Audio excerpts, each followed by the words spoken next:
Quelque part, est-ce que ce n'est pas le fait que la Direction générale des impôts soit directement sous les ordres du ministre des Finances, lui-même candidat à la présidentielle, qui en rajoute un peu à la polémique et à toutes ces suspicions?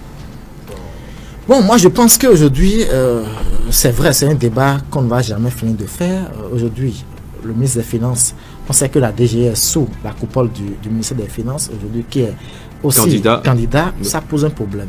Dans certains États, on aurait souhaité quand même la démission du ministre des Finances, mais aujourd'hui, on a posé la question au porte-parole du gouvernement qui a dit le délai, le temps n'est pas encore là. On espère que le temps viendra pour que quand même il puisse se séparer de ce fauteuil tant convoité par d'autres et qui attendent peut-être son départ pour pouvoir l'occuper, si c'est même pour quelques mois.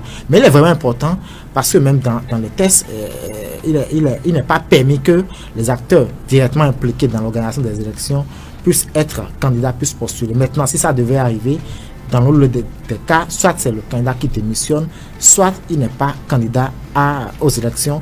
Et c'est normal que, tout à l'heure, je disais, les démocrates puissent quand même être sur le qui-vive et tirer la sonnette d'alarme pour dénoncer ce qui ne va pas trop. Mais il ne faudrait pas qu'ils puissent exagérer aussi parce qu'ils savent que nous sommes dans un pays où la moindre chose suscite un peu de tollé général. Il faudrait que les démocrates puissent laisser un peu de marge de manœuvre. Oui, aujourd'hui, je pense qu'ils ont demandé une audience auprès de la DGI. C'est peut-être par là qu'il fallait commencer. Demander l'audience lorsque vous n'avez pas l'audience, maintenant il fallait faire une conférence de presse. Mais moi, c'est là où un peu l'organisation, les manières de faire du Parti des démocrates me dérangent un peu. Pour la moindre des choses, c'est une conférence de presse pour attirer l'attention publique. Mais ils se disent partie du peuple, ils alertent le peuple à chaque étape. Écoutez, nous sommes dans une période très très sensible où lorsque les choses rapidement peuvent prendre, c'est ce qu'on ne souhaite pas. Donc il faudrait qu'ils puissent revoir leur manière de faire, aller au contact des partis concernés, discuter avec les partis concernés, et c'est lorsqu'ils n'obtiennent pas gain de cause qu'ils pourront quand même avertir le peuple, dire voilà, nous avons mené telle démarche en amont qui n'a pas donné le résultat escompté, raison pour laquelle nous vous informons. Parce que je le dis, les démocrates aujourd'hui ont du pain sur la planche.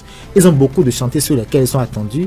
Aujourd'hui, le programme d'action du candidat du duo, on les attend, les discours, on les attend, mais passer tout le temps à tirer la sonnette d'alarme, à aller en conférence de presse, je pense qu'ils ont beaucoup de choses à faire de mieux que ça.